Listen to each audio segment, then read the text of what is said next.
Et je vous propose d'attaquer notre soirée. Merci à tous de votre participation. Hein. Vous êtes nombreux et ce qui explique pourquoi on s'est rapproché de l'Institut Curie et pourquoi on ne fait pas finalement cette table ronde aux mines. Comme je disais tout à l'heure, on voit d'ores et déjà que le réseau, ça marche, hein, puisque dans les deux cas, c'est Paris Sciences et Lettres. Hein. Donc merci à Paris Sciences et Lettres et merci à Bernard Auriol, en l'occurrence, qui a réussi à nous trouver une solution au pied levé pour vous accueillir tous. Merci à nos invités que je vais vous présenter dans quelques instants. Auparavant, quelques mots sur en fait, l'organisation de cette table ronde. Donc, cette table ronde est organisée par Intermine en partenariat avec l'EM Lyon et le SCP et l'Union fait la force. Alors l'Union fait la force, c'est quoi ?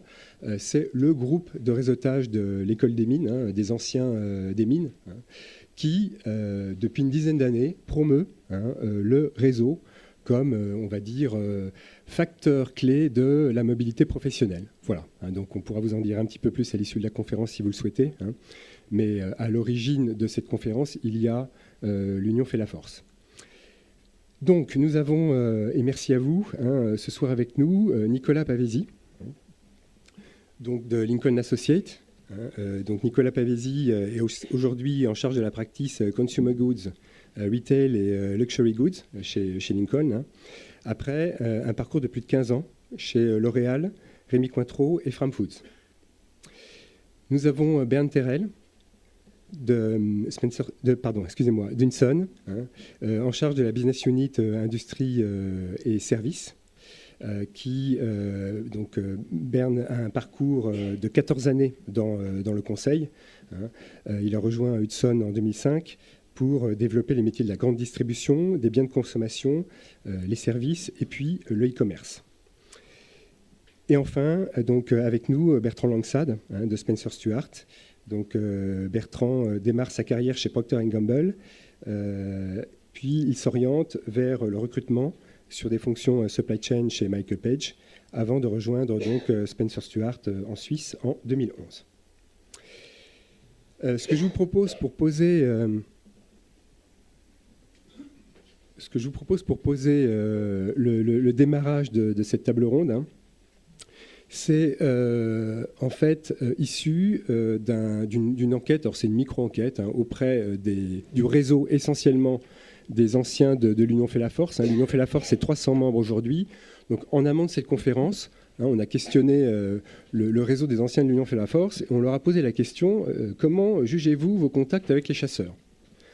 Alors, la bonne nouvelle, hein, c'est que 75%, grosso modo, jugent les contacts avec les chasseurs utiles. Nous, notre parti pris sur cette conférence, c'est de dire, hein, si on met ça en vis-à-vis de la façon dont on trouve, dont on exerce sa mobilité professionnelle aujourd'hui, c'est 80%, grosso modo, sur les seniors, de mobilité se fait via le réseau. Donc le parti pris de cette conférence, c'est de dire pourquoi pas passer avec les chasseurs d'un niveau de satisfaction à 75% à un niveau de très satisfaction à 75% en mixant ça avec le réseau. D'où le titre de la conférence, comment aborder les chasseurs dans le cadre d'une démarche réseau. Voilà. Donc sur ce, comment on va procéder ? Donc en fait, on a 4 sujets hein, que j'essaierai de vous introduire avec un slide de ce type qui sera issu de la même enquête. Hein, et après, je laisserai la parole à nos invités hein, pour vous présenter leur point de vue, leurs différences. Hein, si on a choisi effectivement de faire intervenir nos invités, c'est pour qu'ils vous parlent d'approches de la chasse qui ne sont pas en décalage, mais en tout cas qui sont beaucoup plus dans des logiques de partenariat. Hein, c'est leur témoignage ce soir que vous aurez en la matière. Hein.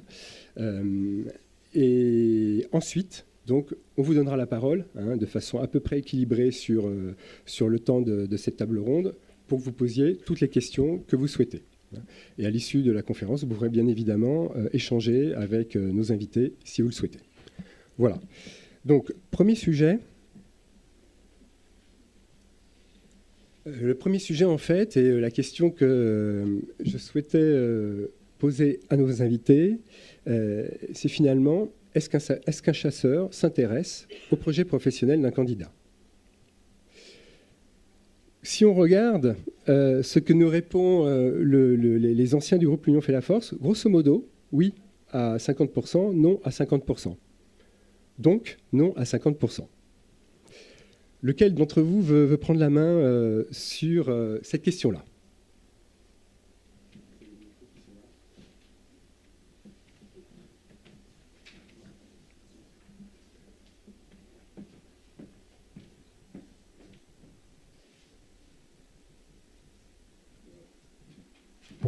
Bonsoir à tous.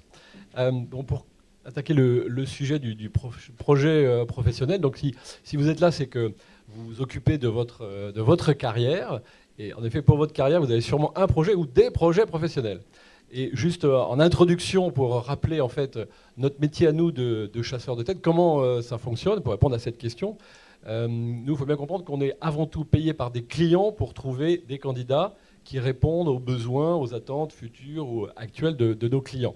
Donc ça, c'est notre préoccupation principale, je dirais, de tous les jours. Et pour cela, qu'est-ce qu'on recherche, nous, essentiellement? Avant tout, c'est un ensemble. Le projet professionnel fait partie de l'ensemble, mais on recherche avant tout des compétences, qu'elles soient des compétences techniques, managériales, techniques, qui vont répondre au cahier des charges, aux attentes, de ce qu'on a compris de la mission que le client nous a confiée. Donc, votre projet professionnel, en effet, nous intéresse dans le sens où il correspond à ce que l'entreprise va vous offrir. C'est-à-dire s'il y a un gros décalage entre votre projet et le projet de l'entreprise, forcément, là, on ne va pas aller plus loin. Même si, quelquefois, on est capable de vous convaincre que le projet de l'entreprise peut être votre nouveau projet professionnel. Donc, du coup, cette question, c'est pour ça que j'ai cette double réponse, pour vous dire oui, ça nous intéresse, et non, ça ne nous intéresse pas. C'est pas ça qui nous intéresse en premier chez vous. Voilà. Bonsoir à tous. J'aimerais faire une précision, une nuance sur la statistique que vous avez donnée sur les seniors à 80%, ils trouvent un réseau. Donc, par rapport aux statistiques du Syntec, au-delà de 55 ans, c'est autour de 75-80%. De 50 à 55 ans, c'est 50%. Et pour les cadres middle-up et supérieurs de 40 à 50 ans, c'est 75% des postes qui passent par un cabinet. Donc ça dépend de la tranche d'âge dans laquelle on se situe. Parce que comme vous le savez, malheureusement, aujourd'hui, les entreprises sont plus réticentes, même si on essaye, nous, de favoriser, de présenter des candidats expérimentés, qui ont 30-35 ans. Les entreprises, de temps en temps, nous freinent dans ces choix-là. Voilà, je voulais repréciser là-dessus. Concernant la partie projet professionnel, je ne suis pas complètement surpris.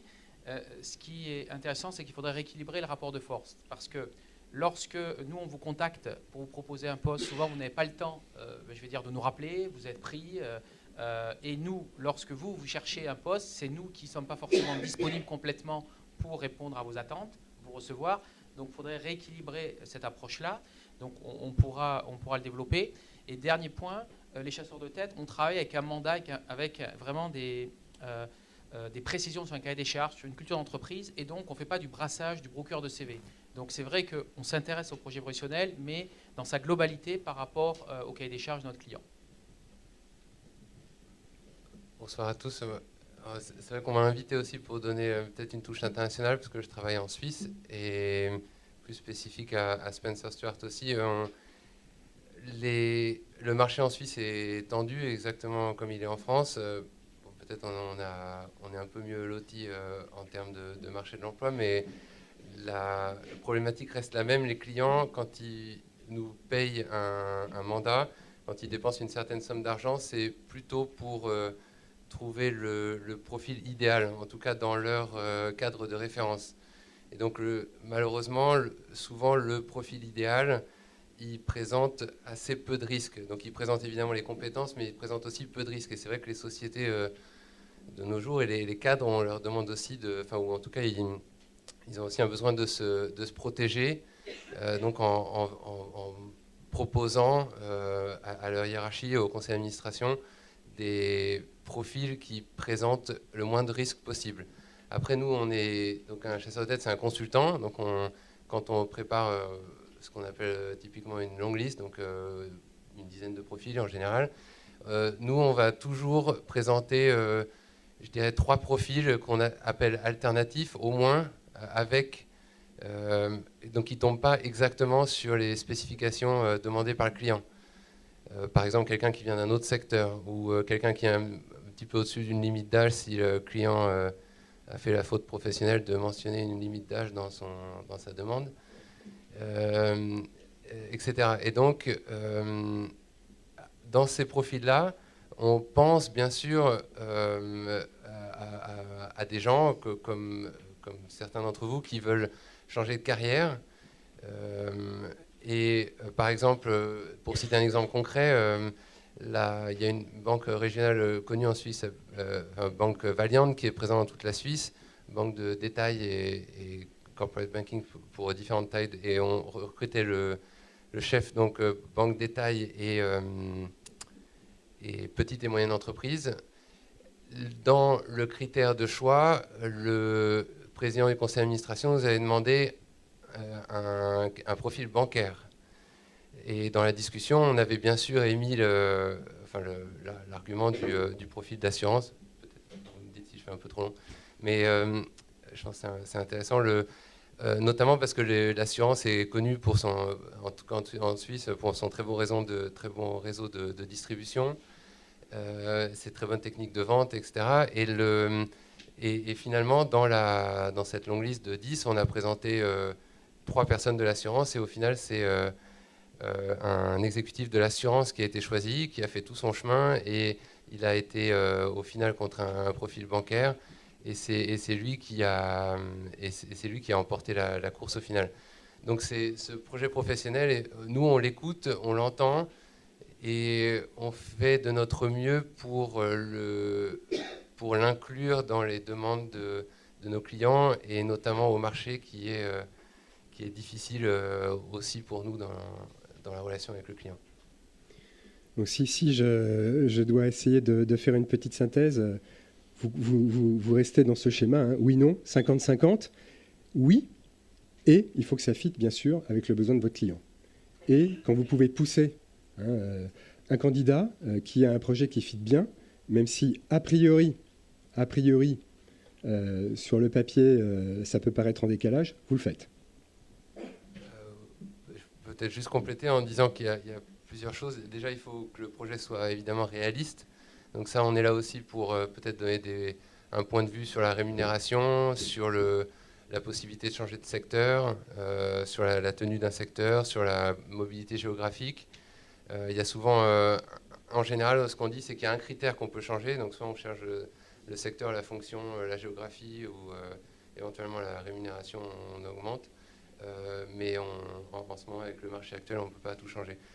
Ensuite, il faut être patient, il faut bien choisir un timing. Chez Spencer Stuart, on fait à peu près 7000 mandats exécutifs par an. Sur les 6 dernières années, on est passé d'une durée de 24 semaines à 27 semaines. Donc c'est énormément, c'est 3 semaines, enfin c'est 3 semaines de plus. Ça fait plus de 6 mois. Et le critère principal, nous, on n'a pas changé nos méthodes de travail. On travaille a priori toujours aussi bien. En fait, ce qui a changé, c'est nos clients qui sont exigeants, avec des processus de décision qui sont longs, compliqués, souvent plusieurs personnes impliquées. Et peut-être une troisième chose que je rajouterais, c'est aussi d'être franc et ouvert.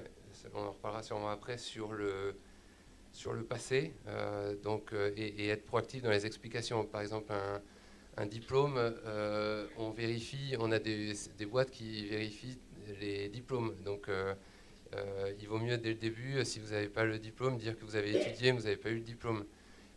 S'il y a eu des problèmes dans telle entreprise, c'est pour la raison pour laquelle vous êtes parti au bout d'un an seulement, par exemple. Il vaut mieux l'annoncer dès le début, éventuellement mentionner une référence possible qu'on peut tout de suite appeler pour valider le problème éventuel qu'il y a eu. Je voudrais préciser 2-3 choses. Moi, Hudson est plus un cabinet middle-up. Spencer Stuart est plus dans l'exécutif et le top management. Nous, la durée des missions, les clients veulent de plus en plus le raccourcir, c'est-à-dire qu'ils souhaitent qu'on présente plutôt en 6-8 semaines une shortlist, même si c'est vrai que les processus sont longs, peuvent durer 2-3 mois, mais en tout cas dans notre marché, la notion c'est 6-7 semaines pour présenter une longue liste. L'autre point, c'est qu'ils sont effectivement frileux et ils veulent des clones, donc à nous d'essayer de les convaincre en tant qu'intermédiaire de proposer des profils un peu différenciants. On essaye aussi de le faire, à peu près 20%, je veux dire, on présente 4-5 profils, nous, par shortlist, donc souvent 1 sur 5 a, je veux dire, une compétence un peu moins importante que les autres, soit un changement de secteur ou un peu moins d'expérience. L'autre point, même si vous jugez qu'on ne s'intéresse pas assez à votre projet professionnel, les clients de plus en plus, eux, veulent comprendre la logique du projet professionnel du candidat. On parle là de cadre supérieur et de middle manager, et donc se dire, voilà, au bout de 15 ans, est-ce que cette prochaine étape est une continuité et un saut? Et c'est vrai que de plus en plus, ils veulent sécuriser, et donc ils prennent des gens qui ont déjà fait la même étape, soit dans le même secteur ou dans un secteur différenciant, alors que souvent le candidat, quand il vient nous voir, il veut le poste N+A, puisqu'il est déjà depuis 5-7 ans dans une fonction identique. Et j'imagine aussi, pour compléter, que derrière la question, il y a la démarche du candidat qui a son projet, et qui aimerait bien le partager avec quelqu'un pour le valider, pour avoir des conseils.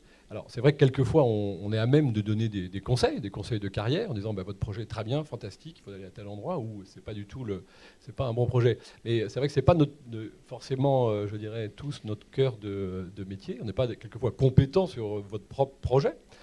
Mais en tout cas, et c'est peut-être pour ça que certains sont déçus qu'on ne s'est pas intéressé au projet, dans le sens où on n'a pas répondu à une attente de conseils par rapport à votre projet. Donc moi, le conseil dans votre relation avec les chasseurs, c'est d'exprimer votre projet, ou vos projets éventuellement, et de laisser une porte ouverte à d'autres choses. Sachant qu'aujourd'hui, et demain encore plus, les carrières sont plus linéaires, on va changer d'entreprise, de poste, de métier, et donc du coup, un projet professionnel précis aujourd'hui évoluera. Voilà.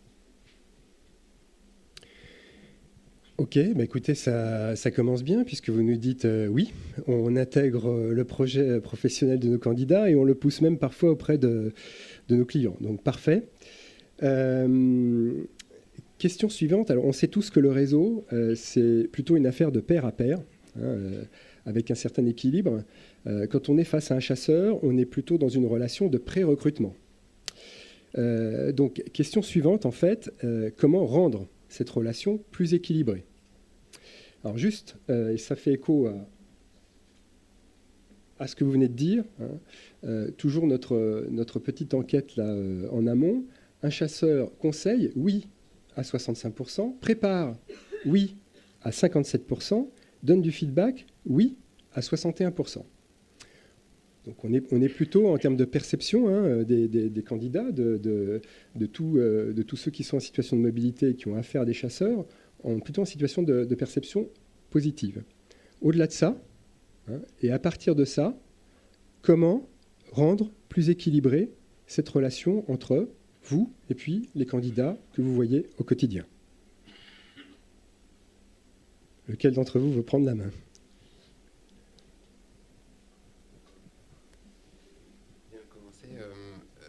Je pense que dans cette relation, il y a un mot le mot-clé, c'est partage, et donc c'est à double sens, et il doit y avoir de la proactivité dans les deux sens. Nous, chez Spencer Stuart, la relation qu'on a avec les candidats, c'est qu'on les appelle non seulement pour des mandats concrets pour eux, mais on les appelle aussi pour prendre des nouvelles, ou alors très souvent pour discuter de mandats actuels et avoir leurs conseils. Et quand on fait ça, c'est vraiment un moment clé à utiliser. Et d'ailleurs, en général, les candidats l'apprécient beaucoup, de pouvoir donner un update, raconter ce qui s'est passé en courant de l'année, donner des conseils. Et donc, c'est vraiment une discussion ouverte sur le secteur.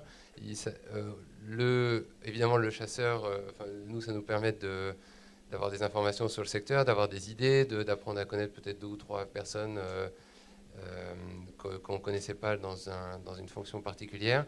Et le candidat, ça lui permet de voir dans quel secteur ou dans quelle fonction le cabinet est actif, quel type de rôle il fait, comment il travaille, et encore une fois de donner donc des nouvelles sur son développement. Donc ça, c'est la proactivité qui compte, et donc nous, on est toujours content d'avoir un email ou un coup de téléphone pour entretenir ce lien.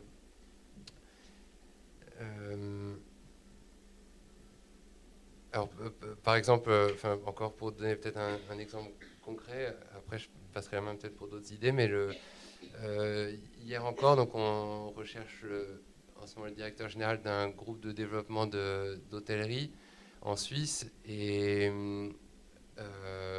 hier encore, donc j'appelais le partenaire, l'associé d'une firme de private equity, et j'étais pratiquement sûr qu'il n'allait pas être intéressé, connaissant sa rémunération. Mais il a été très, très content que je l'appelle. Il m'a donné des recommandations et surtout on a fait un update et il m'a confié le fait qu'il recherchait des mandats de conseil d'administration. Et en fait, j'ai tout de suite pensé à un autre mandat qu'on a pour un membre de conseil d'administration et qui correspond exactement. Et donc maintenant, on est en contact pour ce mandat. Et donc, en un coup de fil, ça permet de faire d'une pierre deux coups. Donc ça, dans ce cas-là, j'étais gagnant évidemment comme chasseur, mais le candidat aussi était gagnant. Et s'il m'avait appelé aussi proactivement pour donner des nouvelles, le résultat aurait été le même. Donc c'est vraiment proactivité, partage, maintenir le contact et vraiment échanger des informations comme de pair à pair, enfin d'expert à expert plus ou moins dans un domaine. Parce qu'en général, comme chasseur, on est plutôt spécialisé quand même dans une practice donnée. Je voudrais compléter cette partie partage et conseil. La plupart du temps, quand nous avons un mandat, vous êtes en poste, on vous appelle et vous ne répondez pas à notre sollicitation. Même si vous n'êtes pas intéressé, vous n'êtes pas en phase d'une mobilité professionnelle, moi je vous invite à rappeler quelques jours après, parce que vous pouvez avoir une semaine chargée, en plein budgétaire, en voyage de business. Rappeler pour justement expliquer quel type de profil à moyen terme et quel projet professionnel sur lequel vous serez intéressé. Deuxième chose, nous on essaye aussi de se dire, voilà, est-ce que dans votre entourage, vous ne connaîtriez pas des gens qui pourraient être intéressés par telle ou telle position, par tel ou tel poste. Ça, c'est vraiment quelque chose d'important. Autre point, même si on doit encore améliorer cette relation entre candidat, client, sachez que nous, un candidat sur 5 présenté dans une shortlist, c'est un candidat soit qui a été vu pour un poste qui n'a pas été sélectionné, ou qu'on a vu en spontané dans les 6 derniers mois. Donc ça veut dire aujourd'hui, alors c'est peut-être pas encore 30-50% des candidats finalistes dans les longues listes, mais c'est quand même un candidat sur 5. C'est en constante augmentation. Et dernier point sur lequel moi je vous invite, nous assez régulièrement, on essaye de contacter les candidats qui nous ont écrit, au moins tous les 2 ans, tous les 1 an, pour essayer d'avoir une relation. Sachez que simplement 1 sur 3 nous répond, c'est déjà bien. Ce qui est dommage, c'est que 3 ans après, la personne qui ne nous a pas répondu, je veux dire, est actuellement en recherche. Et je pense aussi que, comme disait Nicolas, mon collègue, de plus en plus les carrières vont être avec des parcours moins linéaires. On sera débarqué rapidement, et on aura besoin de rebondir. Et donc il faut en permanence entretenir votre réseau aussi bien avec les chasseurs que, je veux dire, dans des conférences spécialisées, avec les alumni, etc. Tout à fait d'accord avec toi sur cette partie. Je sais que le reproche qu'on nous fait souvent, c'est de ne pas répondre à vos appels ou à vos mails, ou quand vous êtes en position de chercher de mobilité, de transition, de chercher un poste. Il y a tout un tas de bonnes raisons qui fait qu'on ne le fait pas. D'abord parce qu'on est des chasseurs souvent spécialisés. Donc si vous n'êtes pas dans notre secteur, dans notre catégorie de poste, on n'a pas forcément un intérêt à vous rappeler tout de suite. Le deuxième, c'est qu'on a des périodes d'activité. Notre métier est très cyclique. On peut être très chargé pendant 3 mois et moins chargé pendant les autres mois. Bon. Donc du coup, on n'a pas le temps de rappeler non plus les candidats potentiels. Et inversement, c'est vrai que beaucoup de candidats ne nous rappellent jamais. Dans votre carrière, ça pourra servir d'avoir créé un contact avec un chasseur à un moment ou à un autre de votre carrière, même si vous êtes très bien en poste, tout se passe bien, vous êtes super content. On sait tous maintenant, les meilleures multinationales qui gagnent le plus d'argent possible, demain elles feront un plan de réorganisation et votre poste va sauter, ça peut arriver. Donc du coup, il faut anticiper et gérer sa carrière. Et c'est vrai que dans notre cabinet, nous, c'est 40% des candidats recrutés étaient connus du cabinet avant le début de la mission, en fait. Donc en effet, c'est important d'avoir pu échanger, d'envoyer son CV, de répondre, d'être identifié. Voilà. Donc je retrouve dans ce que vous dites des basiques du réseau. C'est pas de one shot. On fait du contact dans la durée en fait.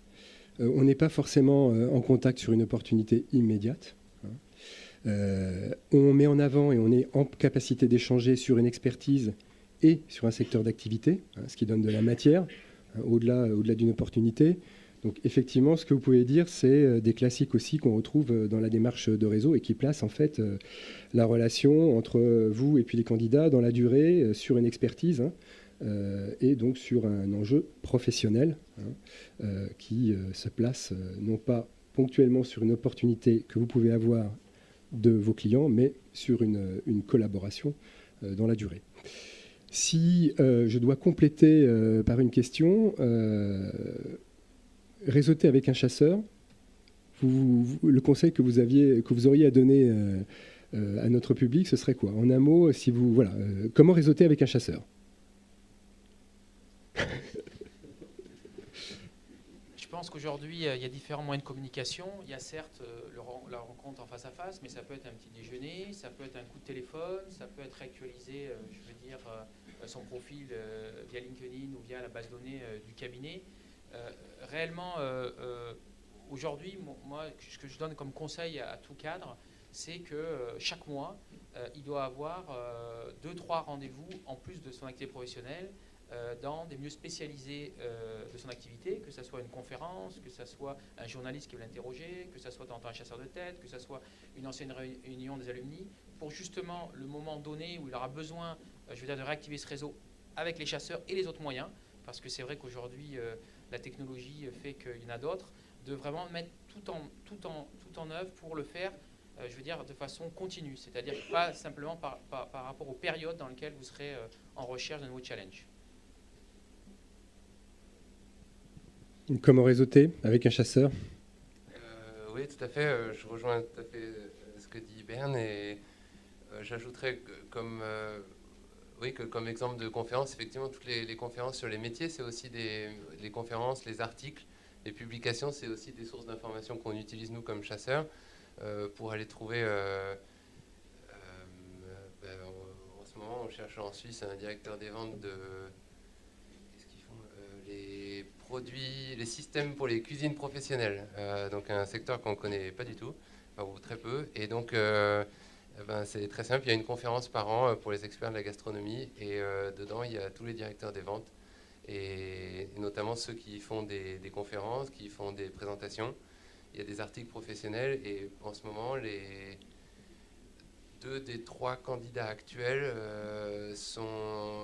ont été identifiés par le biais de cette conférence. Donc c'est effectivement des choses qui fonctionnent. LinkedIn, il y a évidemment Intermin qui est actif. En Suisse, par exemple, on a fondé il y a 4 ans le Intermin Suisse. Donc on a un groupe sur LinkedIn. J'imagine je crois qu'il y en a un pour Rhône-Alpes, il doit y en avoir sûrement pour Île-de-France. Donc ça, c'est des groupes sur lesquels on peut être actif par exemple pour Novelis, vous connaissez sûrement, dans l'acier spécialisé, on recrutait le directeur Supply Chain Planning. C'était quelqu'un qui était en contact avec moi dans un groupe Supply Chain. Et quand j'ai commencé la recherche, le premier réflexe que j'ai eu, c'est de regarder dans mon réseau, et je l'ai trouvé, et il a été recruté 3 mois après. Voilà. Donc ça c'est des exemples concrets. Donc Bern a tout à fait raison avec ses conseils. J'ajouterais la formation continue. C'est un peu peut-être une spécialité suisse parce qu'en Suisse il n'y a que 20% d'une classe d'âge qui a le baccalauréat, même 12% dans le canton de Zurich. Donc tous les autres font des apprentissages ou d'autres formations spécialisées, mais en grande majorité des apprentissages. Et donc, il y a vraiment une culture de la formation continue, donc des diplômantes, mais des certificats fédéraux, des bachelors, des masters, des formations d'une semaine, de plusieurs mois. Et tout ça, c'est aussi suivi. Donc, il y a des registres de gens qui ont eu ces formations, qui ont eu ces diplômes. C'est thématique, donc on peut très vite voir si une personne est bien formée dans un domaine ou intéressée par un domaine. et ça vous permet aussi de faire un update avec nous. Donc nous, très souvent, moi par exemple, il y a souvent des gens qui m'appellent pour me dire voilà, il y a un an, on avait parlé de la possibilité de rentrer en conseil d'administration. Entre-temps, j'ai fait une formation pour faire un conseil d'administration. Nous, c'est vraiment un argument qu'on met en avant après chez notre client pour dire oui, cette personne n'a jamais siégé dans un conseil d'administration, mais entre-temps, il a fait cette formation. Peut-être qu'entre-temps, il a siégé dans un steering committee ou un groupe quelque part dans sa société. Maintenant, il est prêt. Donc ça, c'est vraiment un bon moyen aussi de réseauter avec les chasseurs. Et puis, je m'étais aussi noté le mentor. J'imagine qu'on vous l'a recommandé dans l'entreprise. C'est quelque chose d'assez assez classique qui aide non seulement à vous donner des conseils, mais aussi à ouvrir des portes quand il faut et quand il est bien choisi. Et puis j'ajouterais peut-être juste encore un exemple, on l'oublie souvent, mais c'est de rester en bonne forme.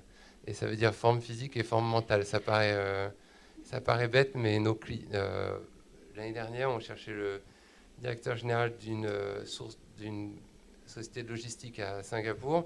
Le CEO, pour chaque candidat, a demandé explicitement pendant l'entretien l'état de santé de la personne. Alors, peut-être dans certains pays, c'est à la limite du légal, mais en tout cas, de manière orale, les gens des conseils d'administration le demandent. La société, souvent, effectivement, en recrutant un CEO, prend un risque. Et d'être en bonne forme physique pour voyager 60% du temps ou 80% du temps, c'est quand même une compétence importante de nos jours. Donc, faites du sport pour réseauter avec un chasseur. Très bien. Là. Donc, puisqu'on parle du réseau, donc il y a des techniques du réseau. Je ne sais pas qui d'entre vous a déjà suivi des ateliers pour apprendre à réseauter ou à lire des livres. Qui peut lever la main, qui est déjà bien expérimenté. Donc, du coup, je vais pouvoir vous faire une révélation, vous donner un secret sur les chasseurs. Nous sommes des hommes comme les autres. Je sais, ça peut paraître étrange, mais non. Donc, du coup, la technique du réseau s'applique pareil. C'est-à-dire, intéressez-vous aussi à nous. Quand vous avez un entretien avec un chasseur, allez voir son profil LinkedIn, regardez un peu sa vie. Si vous avez l'opportunité, on a toujours dans une phase d'entretien, d'évaluation, une phase cordiale, on discute de choses et d'autres. Et donc, ça peut être aussi l'occasion de vous intéresser à nous. Et peu de candidats, finalement, le font, donc, pour créer du lien avec la personne. Et le deuxième point dans la technique du réseau, c'est, bon, très bien, qu'est-ce que je peux faire pour vous ? D'inverser la demande. Vous êtes là en demandeur, mais si vous voulez faire du lien et créer votre réseau auprès des chasseurs, mettez-vous aussi à sa place et dites comment je peux vous aider. Et vous verrez, certains diront, tiens, mais justement, j'ai besoin, j'ai tel contact, ou j'ai un poste difficile, directeur des ventes dans les cuisines en Suisse, je ne sais pas comment faire, est-ce que vous connaissez des gens ? Voilà, tout un tas de questions auxquelles on ne pense pas forcément dans l'entretien, parce qu'on est, c'est vrai, concentré sur notre mission, mais si vous ouvrez la porte, c'est une manière de créer du lien. Ça ne marchera pas avec tous les chasseurs, j'imagine, mais en tout cas, ça vaut la peine d'essayer, et c'est un moyen de le faire. Ça m'arrive régulièrement, j'ai comme ça, dans ma carrière de chasseur qui est relativement courte, ça fait que 5 ans que je suis dans ce métier, mais j'ai en effet des candidats qui sont devenus pratiquement des amis, des gens qu'on se voit, on peut créer un lien personnel au-delà donc de la mission qu'on a, et ça devient un intermédiaire parce qu'il m'a rendu des services et que du coup je suis redevable. Et en même temps on crée du lien, on prend des updates tout au long de la carrière. Et quand on fait bien son métier de chasseur, on sait que les gens qu'on rencontre une fois, s'ils ne correspondent pas du tout à la mission, si ce n'est pas le bon projet professionnel, etc., peut-être qu'on les reverra plus tard. Donc on a aussi intérêt, nous, à garder une trace, un lien. Et ça, c'est aussi le deuxième point, c'est aussi penser aussi dans votre discours, dans vos relations avec les chasseurs, qu'on voit 600 candidats par an, multiplié ça par le nombre d'années. Et donc, du coup, pensez aussi à faire la différence et avoir un truc un peu personnalisé dans votre présentation, dans votre discours, et qu'on puisse se rappeler de vous plus facilement. Parce qu'il y a une question qui était comment on fait pour ressortir dans l'esprit des chasseurs, mais il y a un moyen aussi, c'est de faire son propre personal branding, faire des efforts en termes de communication, de présentation, pour faire la différence. Parfait, merci pour ces conseils. Donc dernier sujet avant de vous passer la parole pour les questions. Donc à la question « Êtes-vous visible ? Vous considérez vous comme étant visible des chasseurs, on a quand même une réponse qui est non à plus de 60%. Ça, c'est assez surprenant. Donc, pour améliorer le score, messieurs, comment les candidats peuvent-ils se rendre plus visibles de vous?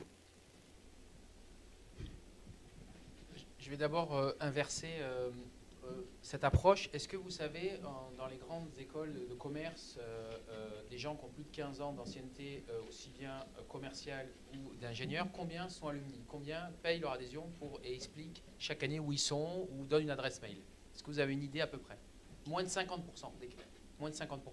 Donc, alors ça dépend des écoles, mais les grandes écoles, chez les statistiques, c'est peut-être 25 pour les autres, c'est moins de 50%. Je veux dire, ont actualisé leurs éléments. Donc nous-mêmes, quand on a accès aux annuaires des grandes écoles par des moyens rapides, très souvent, on a vraiment des informations erronées, et même à l'heure de LinkedIn, qui ne sont plus d'actualité. Alors ça va petit à petit changer. Deuxième sujet, aujourd'hui, sur la visibilité des chasseurs, je suis un peu surpris que les gens ne se sentent pas, je veux dire, on est vraiment dans une approche négative, puisque 40%. Ce que j'ai envie de vous dire par rapport à cette indication chiffrée, c'est la première des choses, c'est qu'aujourd'hui, le marché, je veux dire, du recrutement est plus tendu, puisque il y a 5 ans, avant la crise, en 2008, quelqu'un qui était en poste à 45-50 ans, je veux dire, en 1 mois et demi, 2 mois, il avait 2 propositions. Aujourd'hui, pour le repositionnement, ça va peut-être prendre 4-5 mois. C'est-à-dire que les délais sont allongés. Vous aviez parlé en début. L'autre point, c'est que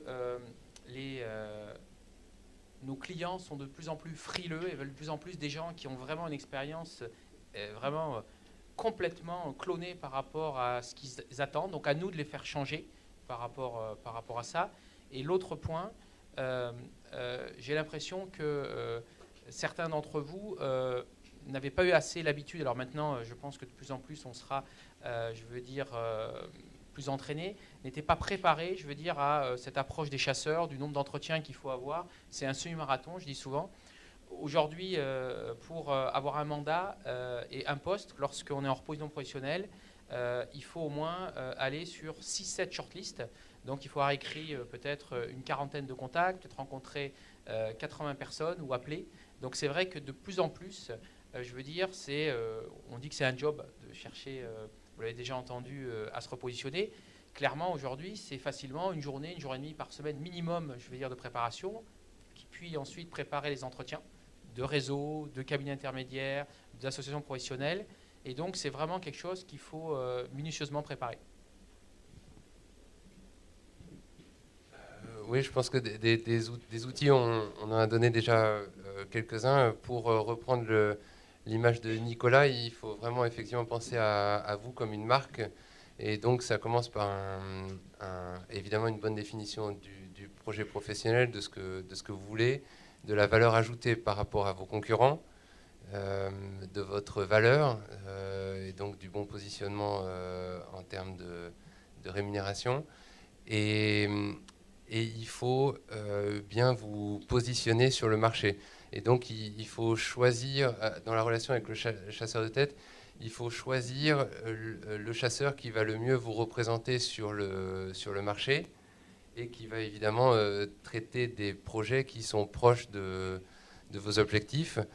Donc, il faut chacun un petit peu sa spécialité, suivant le positionnement hiérarchique, suivant le type de clients avec lesquels on travaille. À Zurich, par exemple, Spencer Stuart, le nom étant américain, le réseau étant mondial, on est plutôt connu pour faire des rôles internationaux, alors qu'une autre firme à côté, je sais pas, Humanis par exemple, ou qu'est-ce qu'il y a d'autre comme exemple, Guido Schilling, par exemple, pour prendre un autre chasseur de tête au niveau exécutif, lui est plus local, il a un réseau en Suisse.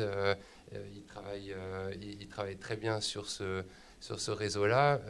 Mais donc, quand vous êtes en contact avec lui, vous savez que les projets qu'ils vont pouvoir vous proposer seront plutôt dans la région. Donc ça, il faut être lucide. Il faut en choisir, je dirais, 5 ou 6 bien positionnés pour répartir vos chances. il faut vous montrer, comme disait Bern aussi tout à l'heure, vous montrer, comme on disait, donc les réseaux sociaux, les articles, les conférences, les groupes d'anciens. Effectivement, je rejoins le score. En Suisse, on a un petit peu plus de 50% de nos anciens, donc des 110 anciens des mines en Suisse qui payent leurs cotisations. Et quand j'ai fondé l'association, donc j'étais très déçu par le chiffre. Et quand j'ai fondé l'association, après quelques mois, on m'a dit qu'on était l'association qui avait le meilleur score. C'était surprenant pour moi, mais donc effectivement, il y a peut-être quelque chose à faire aussi à ce niveau-là. Sinon, partager, effectivement, avoir une relation de win-win, comme c'est l'expression consacrée dans les entreprises de nos jours. Voilà. Qui n'est pas sur LinkedIn dans la salle? Tout le monde. Bon. Donc, vous êtes visible des chasseurs. Si vous êtes sur LinkedIn, on peut vous trouver si on veut vous chercher. Après, il faut juste quelques petites notions sur LinkedIn, parce que c'est vrai que c'est notre outil de tous les jours, parmi les outils dont on sert, hein, mais bon, on a nos bases de données, nos réseaux, etc. On se sert de LinkedIn tous les jours pour tout un tas de sujets, mais aussi pour trouver des candidats potentiels pour nos clients. Donc il faut bien savoir que quand on se sert de LinkedIn pour chercher, je ne sais pas, un directeur industriel agroalimentaire, on fait comme une recherche Google, hein, on tape, vous pouvez vous amuser à le faire vous ce soir, en fonction de votre projet professionnel, dans la barre de recherche, vous tapez directeur industriel agroalimentaire, et vous verrez, si vous n'apparaissez pas dans les 2 premières pages, c'est qu'il faut tout refaire. Il faut refaire votre profil, il faut mettre des mots-clés, les mots-clés, c'est comme Google, c'est pareil, il faut populer ça à tous les niveaux de votre profil, de vos hobbies, de vos expériences, de vos compétences. J'imagine qu'il y a des ateliers dans vos écoles aussi qui peuvent vous aider à faire ça. C'est un peu technique, mais parce que c'est comme ça qu'on va fonctionner. Deuxième point important, c'est qu'aussi les candidats potentiels apparaissent en fonction de la proximité de nos réseaux, 2 ou 3e niveau de réseau.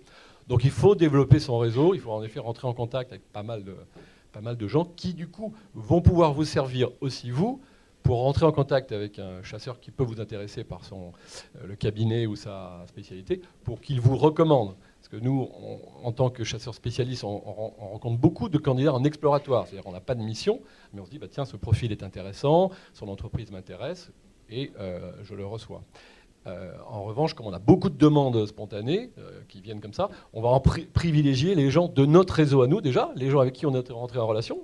La personne de tout à l'heure qui m'a aidé me dit tiens, tu devrais rencontrer telle personne qui voudrait des conseils sur son projet professionnel. Mais du coup, j'aurai plus de facilité à le rencontrer. Donc voilà, c'est pour ça, évidemment, on ne peut pas être contacté par tous les chasseurs pour votre poste. Donc la visibilité, elle existe et ça sera de l'avenir de toute façon.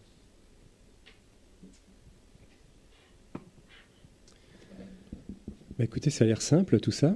Donc on va voir si vos questions vont dans ce sens ou si vous avez d'autres choses à partager. Donc on vous laisse la parole. N'hésitez pas à poser toutes les questions qui vous viennent à l'esprit. Bonsoir. Moi j'ai une question technique. Est-ce qu'il faut faire son profil en anglais ou en français ? Par rapport à vos recherches, quand vous tapez vos recherches, naturellement, vous tapez les mots-clés en français ou en anglais ? Alors, je vais répondre pour la partie française. Nous sommes obligés d'avoir une base de données française et d'enregistrer les CV en français. Un cabinet comme UTSUM, on est présent aussi dans une quinzaine de pays. On a une base de données européenne. Mais quand vous écrivez un cabinet français, même peut-être les cabinets internationaux, il faut avoir un double CV prêt, évidemment anglo-saxon et je veux dire français. Et un autre point pour les logiciels qui enregistrent automatiquement les CV, souvent quand vous faites un CV de langue anglaise, vous le faites par domaine de compétences. En France, on regarde plutôt par les dernières expériences et c'est plus facile d'enregistrer les données chiffrées par, dernières expériences professionnelles, la partie, bibliographique, plutôt que domaine de compétences dans la plupart des logiciels. Oui, faites les deux. Ça vous prend une demi-heure, vous faites les deux. Et ce qui est important aussi, plus important encore, c'est penser à vos titres. C'est-à-dire, mettez-vous à la place de celui qui va chercher. Les entreprises, quelquefois, ont des titres spécifiques à l'entreprise aussi. Donc, pensez à le standard sur le marché, votre fonction, elle peut s'appeler comme ça, de différentes manières. On peut être brand manager, chef de produit. Il il y a plusieurs manières d'exprimer votre fonction. Et vous, ce qui vous intéresse, c'est d'être recruté pour votre fonction, en tout cas celle que vous voulez faire plus tard. Oui, je dirais que ça dépend aussi du réseau. Donc, il y a LinkedIn, nous, c'est clairement en anglais, ce qu'on recommande. Il y a, par exemple, en langue germanophone, il y a Xing, X-I-N-G. Donc là, on recommande aussi plutôt en anglais, mais si c'est en allemand, c'est bien aussi, parce que c'est plutôt fort dans les pays germanophones. Je crois qu'il y a Viadeo qui est assez fort en zone francophone aussi, peut-être moins bien positionné en termes de seniorité ou de type de profil. Et là, pareil, en anglais, c'est toujours mieux, notamment si vous avez des visées internationales, et sinon français. Ouais.